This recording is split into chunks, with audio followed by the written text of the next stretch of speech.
بسم اللہ الرحمن الرحیم، السلام علیکم۔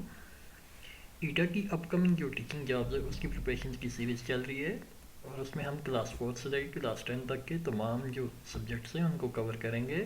ابھی ہمارا چل رہا ہے اسلامیات کلاس 4، جس کا باب ششم چل رہا ہے، اور باب ششم کا سبق نمبر 4 ہے، جو کہ حضرت عثمان رضی اللہ عنہ ہے، جس کا عنوان ہے حضرت عثمان غنی رضی اللہ تعالیٰ عنہ۔ حضرت عثمان غنی رضی اللہ عنہ مسلمانوں کے تیسرے خلیفہ راشد ہیں۔ آپ رضی اللہ عنہ کے والد کا نام عفان تھا۔ آپ رضی اللہ عنہ قریش مکہ کے خاندان بنو امیہ سے تعلق رکھتے تھے۔ آپ رضی اللہ عنہ مکہ مکرمہ کے بہت بڑے تاجر تھے، اور آپ رضی اللہ عنہ کا شمار شہر کے دولت مند لوگوں میں ہوتا تھا۔ آپ رضی اللہ عنہ نبی کریم صلی اللہ علیہ وسلم سے عمر میں تقریباً 6 سال چھوٹے تھے۔ آپ رضی اللہ عنہ کا شمار ابتدائی اسلام قبول کرنے والے افراد میں ہوتا ہے۔ اسلام قبول کرنے کی وجہ سے آپ رضی اللہ عنہ بشمار مصائب اور مشکلات کا سامنا کرنا پڑا۔ آپ رضی اللہ عنہ کو یہ شرف حاصل ہے کہ نبی کریم صلی اللہ علیہ وسلم نے اپنی سجزادی حضرت رقیہ کا نکاح آپ رضی اللہ عنہ سے کیا۔ ٹھیک ہے، کے ساتھ کیا۔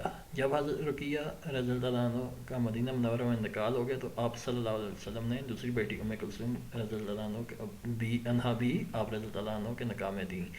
اس لیے آپ رضی اللہ عنہ کو ذو النورین کہا جاتا ہے، حضرت رقیہ اور حضرت کلثوم، جس کے معنی ہے دو نوروں والا۔ ٹھیک ہے، ذو النورین کے معنی ہے دو نوروں والا۔ آپ رضی اللہ عنہ کے اخلاق و کردار کے مالک تھے۔ آپ رضی اللہ عنہ کی زندگی اچھے اخلاق کا بہترین نمونہ تھی۔ آپ رضی اللہ تعالیٰ عنہ میں دو خوبیاں بہت نمایاں تھیں۔ ایک خوبی شرم و حیا تھی۔ کیا تھی؟ شرم و حیا، جس کے بارے میں آپ صلی اللہ علیہ وسلم نے فرمایا فرشتے بھی عثمان رضی اللہ عنہ سے حیا کرتے ہیں۔ دوسری خوبی یہ تھی کہ آپ رضی اللہ عنہ سخی تھے، سخاوت تھی۔ آپ رضی اللہ عنہ نے اپنے ذاتی مال سے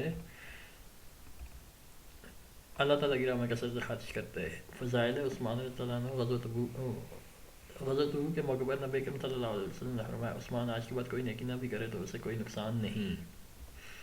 ٹھیک ہے، عثمان غنی رضی اللہ عنہ کے دور خلافت میں اسلامی ریاست کی حدود بہت وسیع ہو چکی تھی، اور زمین کے بڑے حصے پر اسلام کا پرچم لہرانے لگا تھا۔ اب رضی اللہ عنہ کی اسلام اور مسلمانوں کے لیے بے شمار خدمات ہیں۔ مدینہ منورہ میں مسلمانوں کو پینے کا صاف پانی میسر نہ تھا۔ عثمان رضی اللہ عنہ نے ایک یہودی سے میٹھے پانی کا کنواں خرید کر مسلمانوں کے لیے وقف کر دیا۔ غزوہ تبوک میں نبی کریم صلی اللہ علیہ وسلم کی خدمت میں 1000 اونٹ، 100 گھوڑے اور 1000 دینار پیش کیے۔ 1000 اونٹ، 100 گھوڑے اور 1000 دینار پیش کیے۔ آپ رضی اللہ عنہ نے مسلمانوں کو قرآن مجید کی ایک قرأت پر جمع کیا۔ ٹھیک ہے، اسی وجہ سے آپ رضی اللہ عنہ کو جامع القرآن بھی کہا جاتا ہے۔ حضرت عثمان رضی اللہ عنہ نے اپنے دور خلافت میں مسجد حرام اور مسجد نبوی کی توسیع بھی کی۔ حضرت عثمان رضی اللہ عنہ کے دور عثمان پہلی بار ایک زبردست بحری طاقت بن کر دنیا کے سامنے آئے۔ اسی دور میں مصر میں بحری جہاز بنانے کا پہلا کارخانہ قائم ہوا۔ حضرت عثمان غنی رضی اللہ عنہ کے دور حکومت میں اسکندریہ، افریقہ، آرمینیا، قبرص اور ایران کے علاقوں میں بہت بڑی فتوحات ہوئیں۔ آپ رضی اللہ عنہ نے 12 سال تک خلافت کی ذمہ داریاں ادا کیں۔ بعد میں کچھ لوگوں نے آپ رضی اللہ عنہ کے خلاف بغاوت کر دی، اور باغیوں نے آپ رضی اللہ عنہ کو 35 ہجری میں اس وقت شہید کیا جب آپ رضی اللہ عنہ قرآن مجید کی تلاوت کر رہے تھے۔ شہادت کے وقت آپ رضی اللہ عنہ کی عمر 82 سال تھی۔ چلیں جی مشق کی طرف آتے ہیں۔ حضرت عثمان رضی اللہ عنہ خلیفہ راشد تھے۔ کون سے؟ پہلے، دوسرے، تیسرے، چوتھے؟ تیسرے خلیفہ راشد تھے۔ حضرت عثمان غنی رضی اللہ عنہ سے تقریباً حضرت صلی اللہ علیہ وسلم سے تقریباً 6 سال چھوٹے تھے۔ حضرت عثمان رضی اللہ عنہ کا لقب ذو النورین تھا۔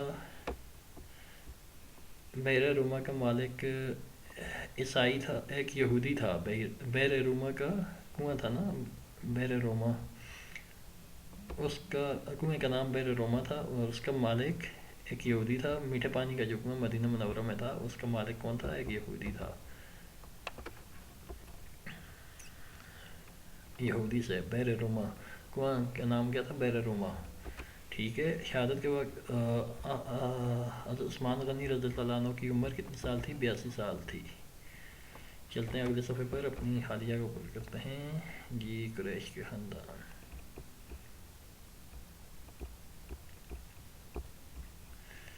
اچھا جی، سب سے پہلے ہمارے پاس ہے آپ رضی اللہ عنہ قریش کے خاندان بنو امیہ سے تعلق رکھتے تھے. کس سے؟ بنو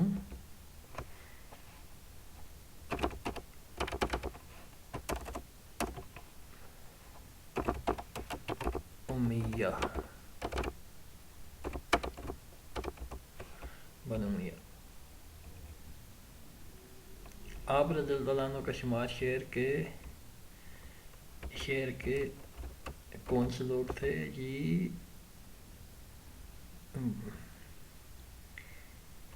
اچھا جی، شہر کے دولت مند لوگوں میں ہوتا تھا.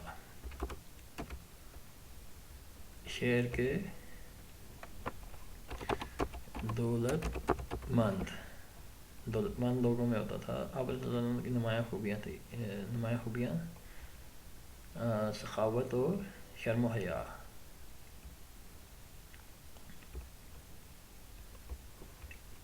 دیکھتے ہیں سبق میں کیا دیا ہوا ہے. نمایاں خوبیاں، دو خوبیاں بہت ہی نمایاں تھی.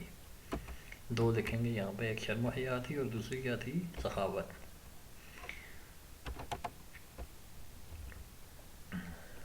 آپ رضی اللہ عنہ نے 1.5 سال تک خلافت کی ذمہ داریاں ادا کی. تو کتنے سال تک؟ دیکھتے ہیں جی، 35 ہجری میں اور 12 سال تک.